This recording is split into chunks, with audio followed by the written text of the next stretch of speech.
Welcome to SSG law academy. आज हम करने वाले हैं the statute of international court of justice. अगर आप यूपी जुडिशरी के एग्ज़ाम की प्रिपरेशन कर रहे हैं या आप नेट के एग्ज़ाम की प्रिपरेशन कर रहे हैं या आप कोई भी एग्ज़ाम जिसमें जीके आती हो या इंटरनेशनल रिलेशन और इंटरनेशनल अफेयर आती हो, तो ये एक्ट आपके लिए है और ये बहुत इंपॉर्टेंट है।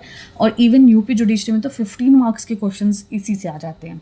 लेकिन हम इस एक्ट में बहुत थोड़ा सा पढ़ेंगे, सारा नहीं पढ़ेंगे। जो इंपॉर्टेंट होता है from the point of view of exam वो करेंगे। और आज की वीडियो में हम बेयर एक्ट पढ़ रहे हैं और कल की वीडियो में जो मैं अपलोड करूँगी बाद में, उसमें हम इसके एमसीक्यूज़ करेंगे। तो आप लोगों को ये समझ में आ जाएगा कि क्या क्या चीज़ इस स्टैट्यू से इंपॉर्टेंट है। सबसे पहली चीज़ जो है, ये एक सेपरेट स्टैट्यू है इंटरनेशनल कोर्ट ऑफ जस्टिस का। अगर आप यूएनओ की बात करें तो यूएनओ के 6 ऑर्गन्स होते हैं, उन्हीं में से एक ऑर्गन जो है वो इंटरनेशनल कोर्ट ऑफ जस्टिस है।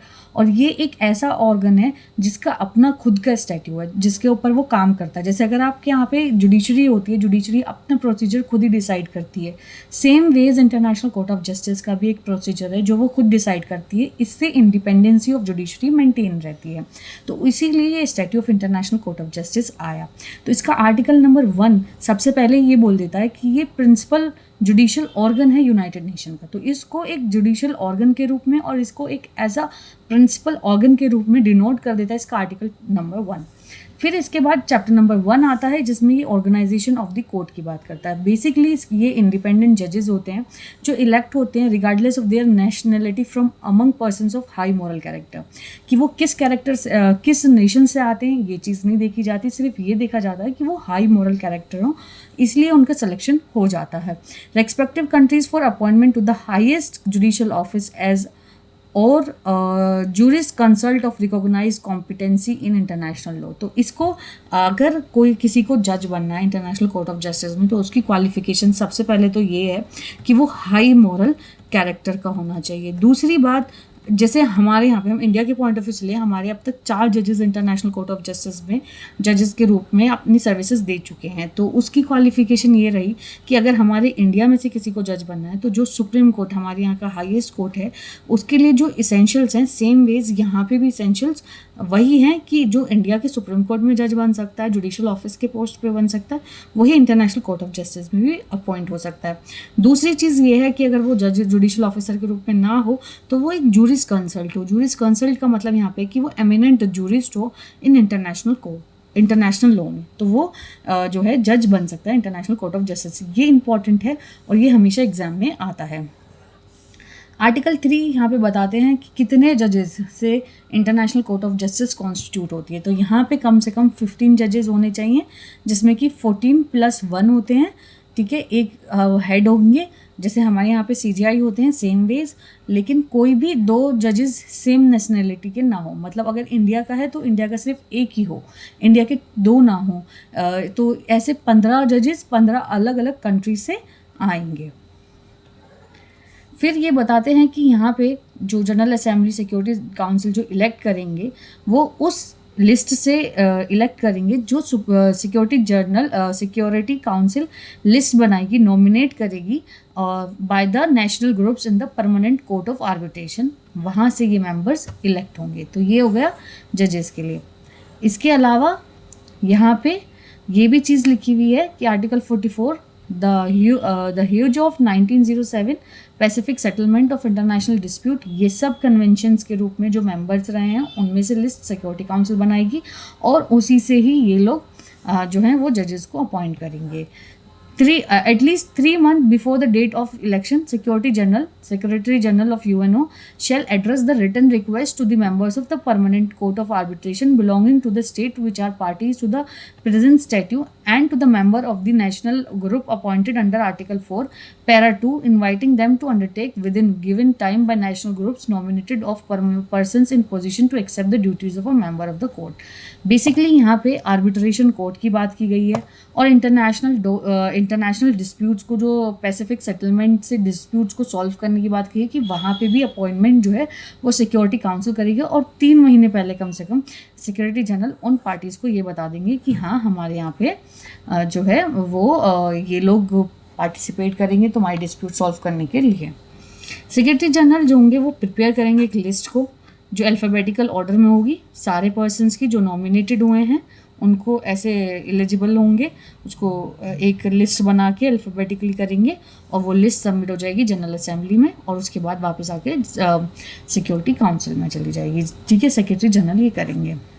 ज़्यादा इंपॉर्टेंट नहीं, यहाँ पे हर एक कैंडिडेट जो ऑब्टेन करेगा ना एब्सोल्यूट मेजॉरिटी ऑफ वोट्स, यहाँ पे जो कैंडिडेट का सिलेक्शन होगा वो उस कैंडिडेट का होगा जिसको जनरल असेंबली में सबसे ज़्यादा वोट मिली है। गाइज अपना बेरक निकाल के ना ये मार्क कर लेना, और अगर आपके पास बेरक नहीं है तो आप ये डाउनलोड करो, और ये इंपॉर्टेंट ऐसी पॉइंट्स हैं जो आपके हर एग्ज़ाम में आते हैं। तो मैंने पहले इसलिए बेरक ले लिया ताकि ऑथेंटिसिटी मिल जाए। The member of the court shall be elected for 9 years, 9 years का टाइम पीरियड है और री इलेक्ट भी हो सकते हैं। और यहाँ पे बेसिकली जैसे राज्यसभा के ऑफिस होता है कंटिन्यूस, सेम वो है कि हर 5 साल में वन थर्ड जजेस जो होंगे वो रिटायर हो जाएंगे। तो इस तरीके से ये कंटिन्यूटी रहेगी यहाँ पे, और हर एक जजेस जो हैं वो 2 बार भी अपॉइंट हो सकते हैं। रिज़ाइन करने के लिए अगर किसी को रिज़ाइन करना है तो जो प्रेसिडेंट होंगे कोर्ट के उनको अपना रेजिग्नेशन दे देंगे और वो सेक्रेटरी जनरल को अपना वो पर्टिकुलर रिज़ाइनेशन फॉरवर्ड कर देंगे। कोई भी मेंबर ऑफ द कोर्ट जो है वो डिसमिस नहीं हो जाएंगे जब तक एक एनिमियस ओपिनियन ना आ जाए सारे मेंबर्स का साथ मिलके, तो वो इस तरीके से इम्पीचमेंट के टाइप में हट जाएंगे। यहाँ पे जो हेड होंगे प्रेसिडेंट और वाइस प्रेसिडेंट होंगे तो इस तरीके से जैसे 15 हैं तो यहाँ पे 2 + 13 इस तरीके से ये कॉन्स्टिट्यूट करेंगे। तो ये 2 जो होंगे वो प्रेसिडेंट और ये वाइस प्रेसिडेंट होंगे। ठीक है, और साथ में एक रजिस्ट्रार जो होगा वो भी अपॉइंट किया जाएगा। इसकी जो सीट होगी वो द ह्यूज HAGU में है। ये बहुत बार क्वेश्चन आता है कि इंटरनेशनल कोर्ट ऑफ जस्टिस कहाँ पे स्टैब्लिश है, कहाँ पे बैठती है, तो इसका आंसर है द ह्यूज। और ये हमें कैसे पता चली, आर्टिकल 22 से। Court remain permanently in session, ये परमानेंट रहेगी, हमेशा रहेगी, एक्सेप्ट जो जुडिशियल वेकेशंस होती हैं उनको छोड़ के, ये हमें आर्टिकल 23 बताता है।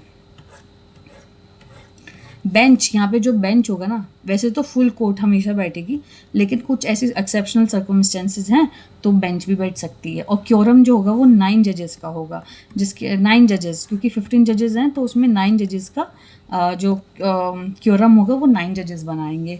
स्पीडी डिस्पैच करने का काम होगा और स्पीडी जस्टिस किया जाएगा, तो इसलिए टाइम कंज्यूमिंग कम होंगे। सारे सैलरीज, अलाउंसेस और कॉम्पनसेशन जो जजेस को मिलेगी वो free from all taxation, tax से बच जाएंगे। ठीक है, इसके बाद जुरिडिक्शन ऑफ द कोर्ट, ये बहुत इंपॉर्टेंट आर्टिकल 36, ये पूरा ही इंपॉर्टेंट है। आर्टिकल 36, आर्टिकल 37 और आर्टिकल 38 हमेशा ये सीधा उठा के भी रख देते हैं, तो ये इतना इंपॉर्टेंट है। तो यहाँ पे जुरिडिक्शन ऑफ द कोर्ट की बात की गई है। Jurisdiction of the court comprise all the cases which the parties refers to it. तो जो भी पार्टी रिफ़र करेंगी कोर्ट को किसी डिस्प्यूट को, तो उस डिस्प्यूट को कोर्ट जुरिडिक्शन ले लेगा। All matter specially provided for in the charter of United Nation और in treaties and convention in the force. तो जुरिडिक्शन की बात करिए, एक जो पार्टीज मैटर रिफ़र कर रही हैं उनके ऊपर जुरिडिक्शन हो गया, दूसरा जो UN का चार्टर है उसके ऊपर ही पूरा जुरिडिक्शन है, और तीसरा ट्रीटीज़, जो ट्रीटीज़ बनती है ना उसमें जो जुरिडिक्शन डिसाइड हुआ है वही ये है। State parties of the present statute may at any time declare that they recognise a compulsory ipso facto and without special agreement in relation to any other state accepting the same obligation the jurisdiction of the court in all legal dispute concern. तो basically ipso facto मतलब है कि खुद ही decide कर लेंगे वो लोग कि हम क्योंकि इसके मेंबर हैं तो हमारे ऊपर इसका जुरिडिक्शन आता है।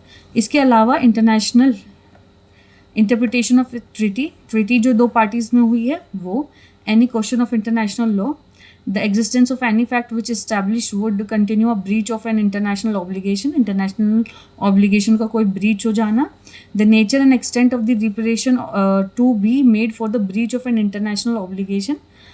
तो इन सब मैटर्स में ओरिजिनल जुरिडिक्शन जो है वो इंटरनेशनल कोर्ट ऑफ जस्टिस का है, जिसमें इंटरप्रिटेशन ऑफ ट्रीटी, कोई इंटरनेशनल लॉ से रिलेटेड हो, इंटरनेशनल ऑब्लिगेशन से रिलेटेड हो, तो इन सब को लेके वो होता है।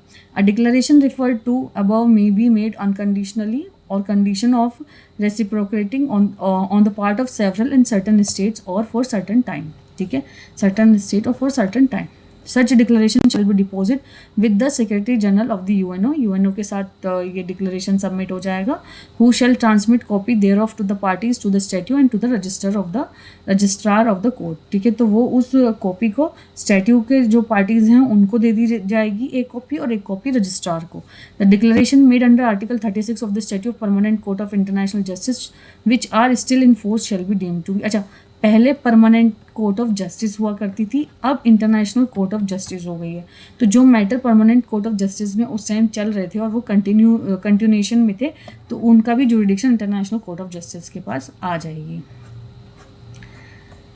International Court of Justice for a period which they shall have to run in accordance with their terms. In the event of dispute as to whether the court has jurisdiction, the matter shall be settled by the decision of the court. कि ये कि उनके पास jurisdiction है या नहीं, इसके regarding भी court जो है वो डिसीजन देगी. ये बहुत इंपॉर्टेंट है. आर्टिकल 37 कहते हैं whenever a treaty or convention in force provide for reference of a matter to tribunal to have been instituted by League of Nations or to the Permanent Court of Justice, the matter shall, as between the parties to the present statute, be referred to International Court of Justice. वही बात कि पहले Permanent Court of Justice हुआ करती थी, अब International Court of Justice हो चुकी है. पहले League of Nations हुआ करती थी, अब UNO हो गई है. तो ये सब के जो कंटिन्यूटी में मैटर्स थे वो अब यहाँ पे आ जाएंगे. वेरी इंपॉर्टेंट, अभी रिसेंट जो नेट का एग्जाम हुआ है उसमें भी ये डायरेक्ट आर्टिकल उठाया. आर्टिकल 38 बहुत इंपॉर्टेंट है. The court whose function is to decide in accordance with international law shall disputes are submitted to its shall apply. तो कौन से ऐसे डिस्प्यूट्स हैं जो कोर्ट में अप्लाई होंगे या सोर्स ऑफ इंटरनेशनल लॉ के रूप में भी आ जाता है कि भाई सोर्स क्या होंगे. तो पहला है इंटरनेशनल कन्वेंशन, सबसे फर्स्ट, जो जनरली पर्टिकुलरली इस्टेब्लिश रूल्स जो भी रिकॉग्नाइज करते हैं वो. दूसरा है इंटरनेशनल कस्टम्स, ठीक है, as evidence of the general practice accept as a law. Third है general principle of law recognised by civilised nation, जो सिविलाइज्ड नेशन ने जो जनरल प्रिंसिपल्स अप्लाई करा वो.